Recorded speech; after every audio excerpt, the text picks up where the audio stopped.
Hello again. In this video, we're going to discuss the last method of derivation in our system, indirect derivation. So here's an argument that you would use to establish an indirect derivation. You might say, if I have a cookie, I will be happy. If I don't have a cookie, I will be happy. So I will be happy. And this is indeed a valid argument. How might we prove that it's a valid argument? Well, as follows. Suppose I won't be happy. So suppose the conclusion is false. Well, because of the first premise, that means I don't have a cookie.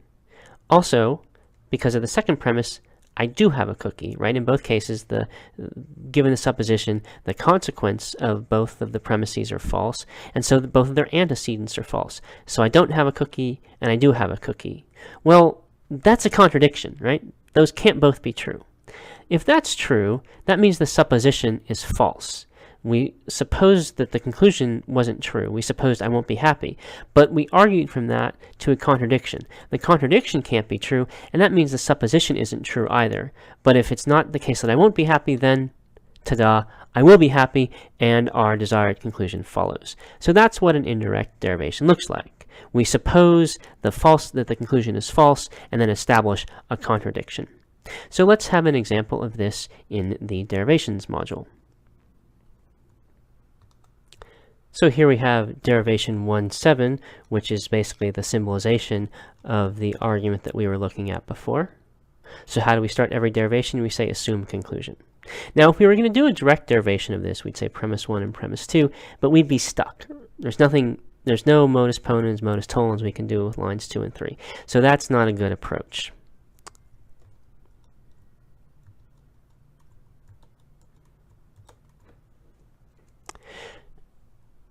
We can't do assume CD because the show line is not a conditional. Remember, we can do assume CD only if we're trying to show a conditional and we get to assume the antecedent of the conditional. So that's no good. So we need to do assume ID for indirect derivation. And it's called indirect derivation because we're arguing somewhat indirectly. We're not arguing directly to the conclusion.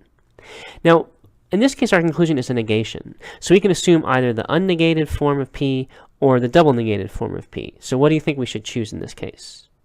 Well, let's choose a double negated form of P, and we'll see why in a second. So now we can bring in our premises. So we look at line 3, and we want to ask, can we do modus tollens or modus ponens, MP or MT? So for MP, what would we need? The antecedent. Do we have, the antecedent is T. Do we have T? No, we don't. Okay. Well, how about modus tollens? What do we need for modus tollens? We need the negation of the consequent. Do we have, what is the consequent? Not P. What's the negation of the consequent? Not P. Do we have not P? Yes, we do. And that's why I chose the double negated form of the, why I chose not P instead of P. Because we're going to be doing modus tollens. We need the negation of the consequent, and so that's what I chose, the negation of the consequent. So there we have modus tollens. So we've used up line 3. So now we want to look to line 4, our other conditional. And we have, if not T, then not P. So can we do modus tollens? Yeah, we can do modus tollens again with not P on line 2, which is the negation of the consequent of line 4. We can also do modus ponens with line 4. We can do modus ponens with line 4 and 5, because for modus ponens we need the antecedent, and line 5 is the antecedent, and there we go, we have not P. Now actually, I'm going to do modus tollens because I want to demonstrate something about indirect derivation, however. So 2, 4, MT.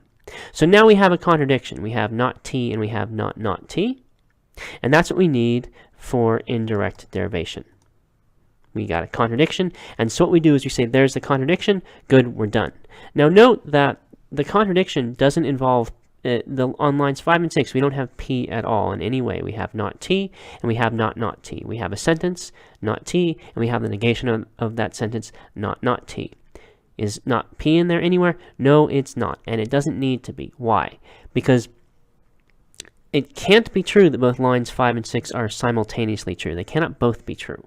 And if they can't both be true, then what we reason from can't all be true. So given that our premises are true, our assumption must be false. Our assumption was the negation of the conclusion, and so the conclusion must be true. And the key thing here is that it doesn't matter what the contradiction is. All we need to know is that it is a contradiction, and that's enough to tell us that no contradiction can be true. And so whatever contradiction we get to, we know that the starting point, the claims we started from, cannot all be true either. And that's all we need to do to get to the conclusion, of the argument. So it doesn't matter what the contradiction is, any contradiction will do. So let's go back and take a look at the rest of our little slides. So to review what the form of indirect derivation, you say assume ID, and if it's a negation, you'll get a choice of the unnegated thing or the negated thing. What's more useful? It depends upon the context. In that case, the negated thing was, the negation of the conclusion was good, but in other cases it might be that the unnegation of the conclusion is good, where you take away a negation. Now you can use indirect derivation no matter what the conclusion is. So, but if you can, you want to do a conditional derivation, and you only use indirect derivation if you can't. So anyway, you assume ID, and you may or may not get a choice of both. You can have the negation of the conclusion, and if the conclusion was itself a negation, then you can have the unnegation of the conclusion instead. And you can turn one into the other with double negation, so it doesn't matter which you choose in the end. Either way, you can complete the derivation. It's just that one might be a little quicker. So okay, you make your assumption, you put in your premises and inference rules, you apply your inference rules, you get to a contradiction. Once you get the contradiction, you cite the two lines on which the contradiction occurs, and you say ID. And as I said, the contradiction may or may not be a contradiction of the assumption. So what does it look like? You have show the conclusion, you assume the negation of the conclusion, you argue, you get to a contradiction, say we have circle whatever circle is, and we have not circle, so we say that's on lines 4 and 6, we say 4, 6 ID, that lets us cancel the show line and box the derivation, and we're done. So here are what all the different assumptions and boxing and canceling look like. On the left, we have our two assumptions. We have, if you're trying to show a conditional, then you can assume the antecedent, that's assume CD. If you're trying to show anything, you can say assume the negation of it for assume ID. There are three ways to boxing. So there are two assumptions. You always want to make an assumption. So if you can, do assume CD. If not, do assume ID. There are three ways to box and cancel. If you're trying to show a conditional and you get the consequent of the conditional, you can say NCD, where that's on line N. If you get the actual conclusion on a line, you can say NDD. And if you get a contradiction, you can cite the contradiction for your indirect derivation. Note that you do not cite the assumption line. You only cite the relevant line. So you cite the consequent or you cite the contradiction. You don't need to say, and if you try, you will fail. You don't cite the assumption line. So, okay, where are we going from here? Well, two things. First, if you look on the website, you'll see there are a couple of different strategy documents. One of them, or sort of helpful supporting documents. Do I actually have the website up? Let's take a look. I don't. Hold on a second. So one is the Chapter 1 Derivation Rules and Methods document. The first page of this shows you all of the inference rules. The second page of this shows you the assumptions and boxing and canceling.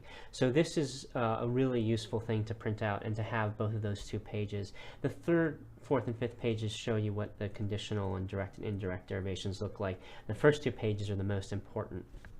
Excuse me. The first two pages with the rules and the assumptions and boxing and canceling are most important. The basic derivation strategy is for derivations that are just a teeny bit more complicated, which I'm going to discuss in the last video. It tells you how to handle those as well, but this is a very useful document as well, and I would recommend that you print it out and have it handy when you're working on derivations.